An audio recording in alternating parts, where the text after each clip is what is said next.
Joining us today is breast cancer survivor Lauren Daniels. Lauren is also the president and founder of HEAL, the Happily Ever After League. Lauren, what was going through your mind the day you found out you had breast cancer? Oh gosh, you run the gamut of emotions when you get a cancer diagnosis. I was 35 years old when I was diagnosed in November of 2003, and I do have a strong family history on both sides of my family, so it wasn't a shock that I would get breast cancer, but being 35 and getting a diagnosis that was a big shocker for me. So are you the youngest woman in your family to be diagnosed with breast cancer?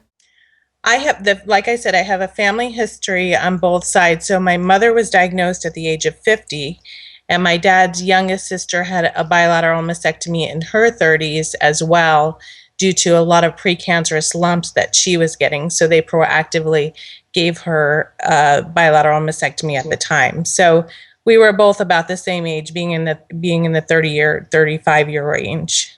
So as far as treatment options go, what did you choose? I opted to have a bilateral mastectomy, and then I did reconstruction surgery, but I also opted to have a hysterectomy. And on my right breast, I had 2 clusters. So I had to have a mastectomy on the right side because of the 2 clusters. The doctor informed me that they couldn't do 2 lumpectomies on the same breast at one time. So I opted to my history, I opted to go ahead, and being so young as I was, I didn't want to have to deal with this again in the future. So I opted to have the bilateral mastectomy. And then because the doctor also informed me that my cancer was produced from estrogen in my body, so they gave me a full hysterectomy at the time too, especially again with the history in my family. What stage were you, Lauren? I was a stage 1.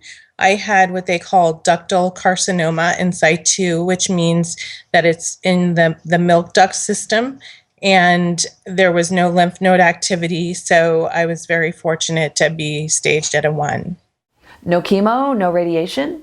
No, and when you're going through cancer treatment, you need almost a whole you need a degree in going through cancer, because there's so many factors that come into play with the size of your tumor and this being estrogen positive. So again, the type of cancer I had, it was very early on that we caught it. So that was a plus for me. And because I did the mastectomy and without the lymph node activity, I was very fortunate to not have to go through chemotherapy or radiation treatment.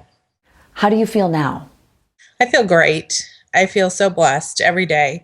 And I can't really, people talk about getting back to a new normal. And I really don't remember. It's been 8 years. I don't remember what I felt like before. So I love my life. I live my life. I enjoy every day.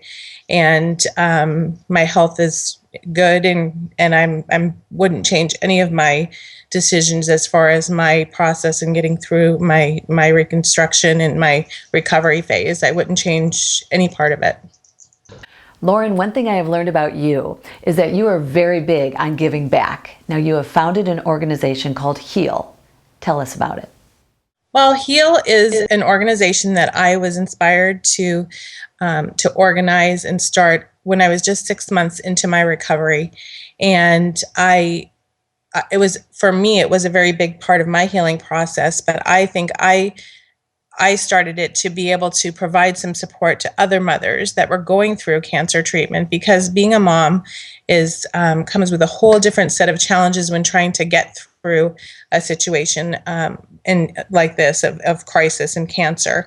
And so I got a group of people together who were very caring, and on the 1-year anniversary of my diagnosis, we had a ball and a silent auction, and we raised $50,000 to be able to give back into the community. And we do one-time financial grants to moms, helping just to give a little hand up during that really hard and challenging time where they may need to take some time off of work, and things are really chaotic and bills are mounting up. And so it's been or actually almost 7 years of having the organization, and we've helped over 500 mothers. So it's very, very rewarding that we were able to give back to the community through something that was a challenge for me. So I'm very happy with the way that it's all turned out. And HEAL actually stands for Happily Ever After League. And I started and named it that because I feel that you too can live happily ever after a cancer diagnosis. So how would a woman like I was, a mother battling breast cancer, get some help from HEAL? It's actually quite easy to get a grant from HEAL as long as you're a mother going through cancer treatment in the state of Arizona and have at least one dependent child living at home. You can either go to our website or call our patient navigator and we'll get you through the process. She's Lauren Daniels, breast cancer survivor, founder of HEAL, and you can find her at happilyeverafterleague.org.